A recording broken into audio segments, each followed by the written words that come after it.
Welcome to a brand new show on NexTV. This is the Next Innings, everything about Sri Lankan cricket with me, your host, Samir Yoonus. We are going to be discussing, starting off with obviously that loss to India in the T20 series. 3-0 was the loss.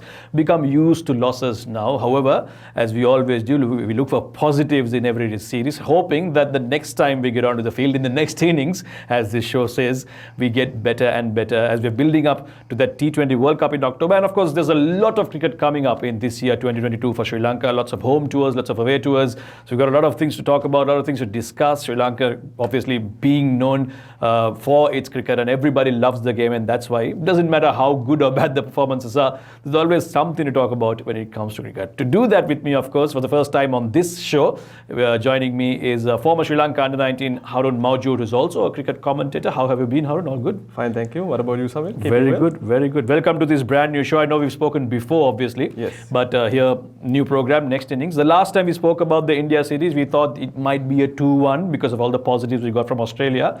But unfortunately, another below par performance for Sri Lanka. What did you make of it? Yeah, I would argue, you can always argue of the fact that someone can say it's a series to forget, but there were quite a bit of positives that we saw, especially from a batting point of view. If you remember our last discussion, yes, we had contradictory remarks in terms of the performances, in terms of bowling and batting, but in this series, we're talking about Pathum Nissanka's and Dasun Shanaka's performance simply exemplary in terms of how they put their hands up, especially in tough conditions. Dharamsala was not easy. The ball was moving a lot. Pitch was very conducive for seam bowling. Those were the two main positives that I saw. Bowlers, without those 8 overs, we really, found it very hard to contain India.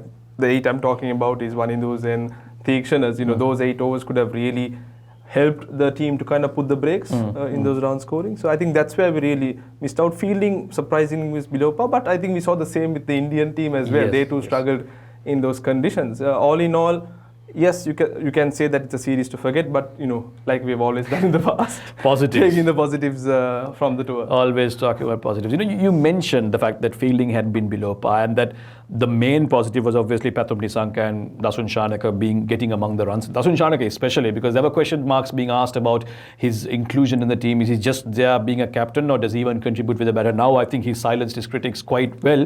We hope that he can hang on to that form, for a long time to come. But it's unfortunate that whenever we see a few boxes being ticked, this is something I tweeted as well, we don't tick all the boxes together. So when one person who is not in form starts performing, the others let them down. And that's what happened in India. I think even with the batters, the two guys were performing, but there was no one else to hang on and contribute even a little bit extra. Asalanka, Chamika Karuna, Ratna, Chandimal, disappointing from them, under par performance. You would expect guys like them to be better. Agree. I think especially looking at it from a 20-over perspective, that 7th to 14th has been a real struggle for Sri Lanka. Yes. The first 6 was a struggle for both teams. If you looked at the series, the power plays were a bit difficult, but that 7 to 14 is which differentiated India with Sri Lanka. True. Where we really, were, tightened in terms of the screws. We couldn't score runs. We lost wickets. At most games, we were 5 down, basically with next to nothing. Yes. So, below par performances in terms of expectations, especially when you mentioned Chandimal, Chamika, Asalanka also.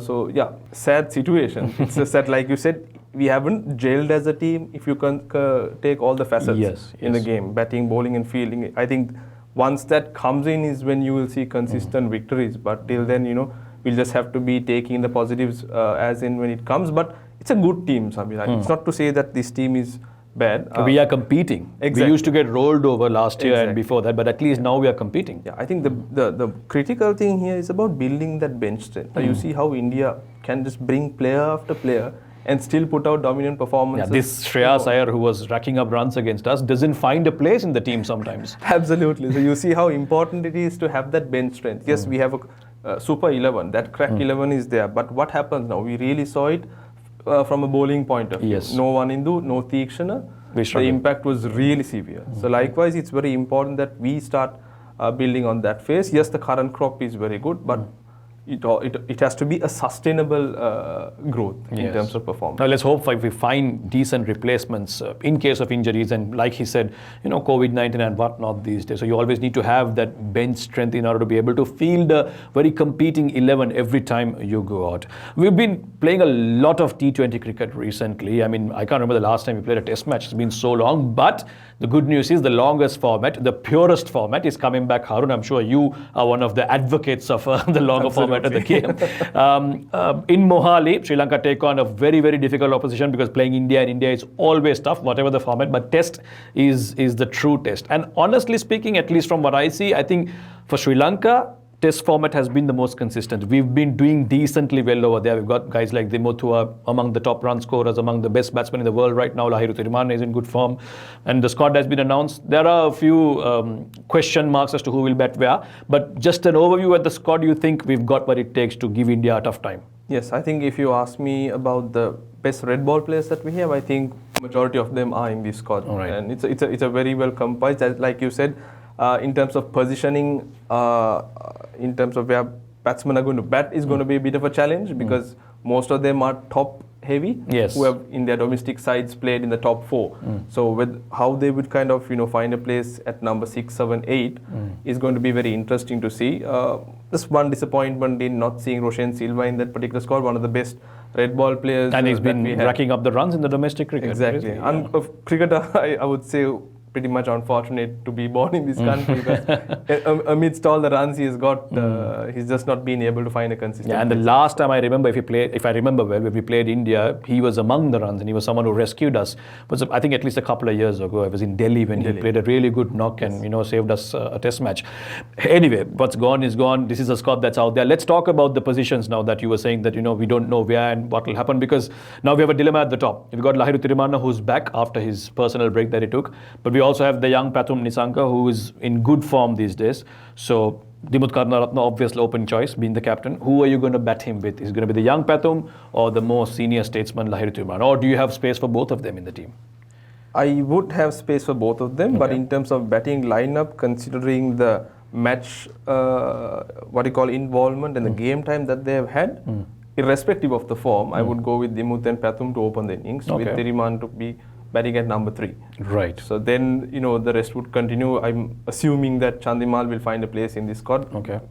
Taking in the record, he has playing red ball, Matthews and Dhananjaya to follow through. Then you will have another extra batsman can play in probably this side. Asalanka or Dickwella. Asalanka is what I'm guessing, who will kind of make it into this side. And the 5 bowlers, I'm looking at a 3-2 combination. That's 3 pace and 2 spin. Okay. So you're saying Chandimal will be the wicket keeper for this series, most probably. That's what my gut says. You never know what the selection holds. Right. Because honestly speaking, Dickwella hasn't done too badly. He's always been good for Sri Lanka in Test, but obviously disciplinary issues and whatnot. He comes back after a ban, so we don't know if he'll immediately get into the 11 or will he be given some more time to be in the bench. And Chandimal, obviously, everyone knows that he's always been a good Test player, but does he still have it? Because we've seen recently he's been doing well domestically, at least in limited overs, but obviously he's been a disappointment at the international level in white ball cricket. So it'll be an interesting tussle to see who gets those gloves. Is it Chandimal or is it Dickwella, who scores runs and scores them fast, which is something the modern Test game requires.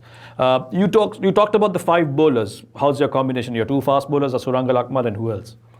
I'm looking at, especially with Rohit Sharma being the captain, it's all this hype built around Rohit Sharma. It's kind of a no-brainer that Dushmantha might get a go. I would like to see Vishwa also playing. You never know whether they might go with a 3-2 combination, whether they'll play 3 fast bowlers and 2 spinners, with Dhananjaya being the additional bowler as a 6th bowler who will come and bowl in off spin. But that would be the 3 that I will be looking at: Vishwa, Dushmantha and Suranga. Maybe playing both Ambuldeniya and the 2 left armers. Yeah, Javikrama. And then you also have Dhananjaya De Silva, who's also been in some very good form. He can slot in, bats very well, one of my favorite batsmen to watch, honestly. And then he also brings in that off-spin element. So we've got a versatile player in him. Again, very difficult opposition. We're talking about Virat Kohli's 100th Test match, so very special occasion for Indian cricket anyway in Mohali. They'll have extra motivation to try and win that. Either way, having said all of that, do we stand a chance, and if so, what's your prediction? Very tough, Samir. I know I always ask this tough question from you, but then that's the point of the Because show. why I say when you play India in India, if you take the past, even with all the superstars, we've always crashed. You know, we never been able to dominate India in India. So with this current crop, if there was only a chance, it would only be the red ball side, the test side that would give some kind of a fight. But given the fact that you have the Kohlis and all coming back, the Shamis and everyone, you know, getting Ravichandran Ashwin, one of the best spin bowlers in home conditions. It's actually going to be a very tough ask for Sri Lanka.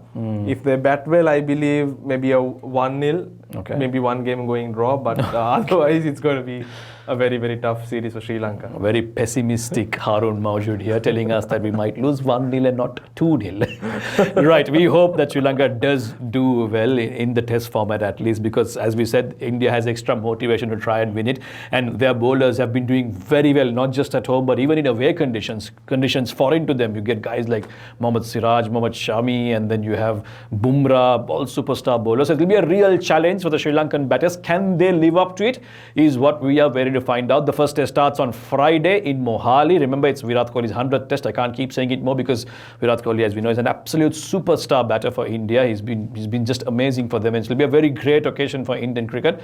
Can we spoil their party or not is the question that remains to be answered. We'll try and find out when we come back next time on the next innings. This is NexTV. See you next time.